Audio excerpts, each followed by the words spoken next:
Okay, I'm ready.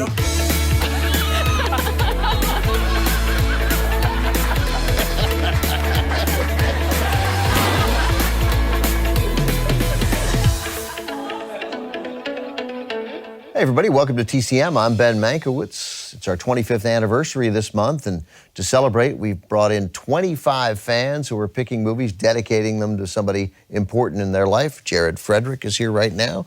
Jared, which movie did you pick? Who'd you dedicate it to? I picked the 1993 film Gettysburg, and I'm dedicating it to my good friend and former colleague at Gettysburg National Military Park, historian John Heiser.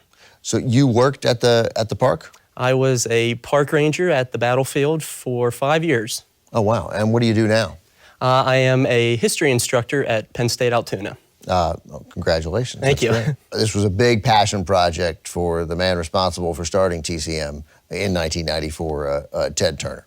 That is correct. It was filmed on the actual battleground in 1992, and it was intended to be a miniseries on TNT. And it had a short theatrical run, but its mainstream success was celebrated in 1994 when it aired on television. How long was the Battle of Gettysburg? The Battle of Gettysburg was 3 days, the first 3 days of July 1863. It's considered one of the pivotal turning points of the American Civil War. Robert E. Lee hoped that the campaign into Pennsylvania would be a sort of bargaining chip that might sort of weaken the morale of the Northern people to continue the war. And ultimately, it backfired, and there's multiple fronts to the war, and it's often considered by historians to be the beginning of the end for the hopes of Confederate victory.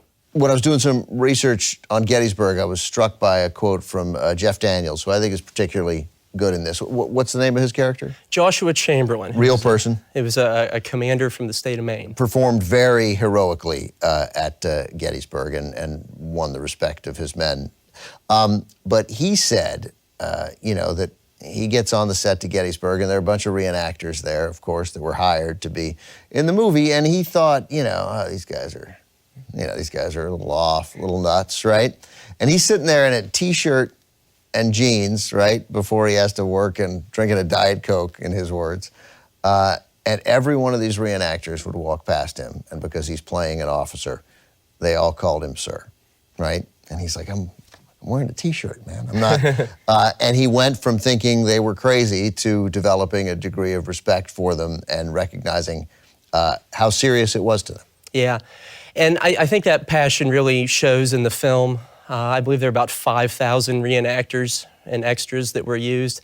And in my mind, that's one reason why the film has aged well, is because it's all practical effects. There's no CGI. None, yeah. It's all real people. It's all on the real landscape.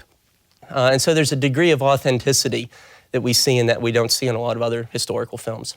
Directed by Ronald F. Maxwell, who worked with Turner in getting this done, who pitched it to him and had been seeking to make this project for some time. Ted Turner cast in it. It's got a small part, right? Yes, and as our viewers will be finding out, it perhaps doesn't turn out too well for him in the long run. So they should look for him in what scene? Near the finale of the film, near the climax of the film, Pickett's Charge, the final Confederate assault in the movie. He plays a Confederate colonel. And like I said, it doesn't turn out too well for him. We'll just leave it there. Jared, thanks very much. We'll talk more after the movie. Here it is, from 1993, chosen by Jared Frederick, dedicated to his mentor, John Heiser, starring Tom Berenger, Jeff Daniels, Sam Elliott, Martin Sheen, Stephen Lang, got to include him, and Richard Jordan. Here's Gettysburg. 4 hours later.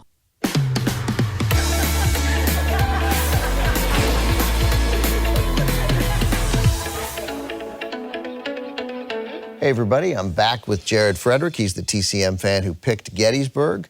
You dedicated it to John Heiser, your mentor, who is still a park ranger at Gettysburg. He is, and he's one of the most knowledgeable people in the Civil War that I know.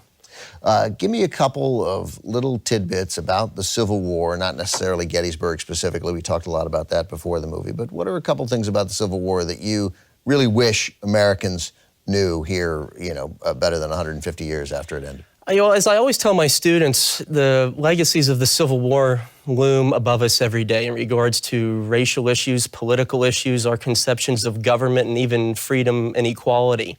And a lot of the things that we're contending with still link back to the 1860s. If you're going to rank historical films by accuracy, Gettysburg probably comes in near the top of the list. It does a pretty good job. It has its flaws here and there, as all historical films do, but it gets far more right than it does wrong. And even more importantly, it really generated a lot of interest in the Battle of Gettysburg and the American Civil War. You teach history at Penn State Altoona. Do you ever take the students out of the classroom and get them to Civil War sites? I do. We usually do a few field trips a year. And I take them to Gettysburg, Antietam. I've taken them to Appomattox, among a number of other places. So, Jared, you were mentioning that the first classic movie you saw was the FBI story? That's correct. In what capacity was that your first classic film? I discovered it merely by accident on Turner Classic Movies, and like many 8-year-olds, I was into cops and robbers at that time. Yeah. And one thing led to another, and then it grew from there, and I've been a loyal fan ever since. What did you do after seeing the movie? I sent Jimmy Stewart a birthday card. You must have been so it pleased. Was, I drew a cartoon of Harvey, the Invisible Rabbit. It was just his shadow, of course, since he's invisible.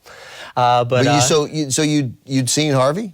I did. By that time, I had seen that film as well. And Jimmy Stewart grew up only about an hour to the west of me. There's a museum that is in his honor, and I visited it often and got to meet stars like June Allison in my youth as well. Did you get a note back from Jimmy or no? He was in the final year of his life. His health was failing at that time. I got a very nice note from his secretary, though, and there was an autograph from him enclosed in it. Jared, this was really great. Thank you very much for taking the time to talk to us and sharing your knowledge. Appreciate it. Thank you. That does it for our fan programmers tonight. We'll be back tomorrow with more fan dedications. Until then, enjoy the movies we have coming up next on TCM. As always, they are uncut and commercial-free.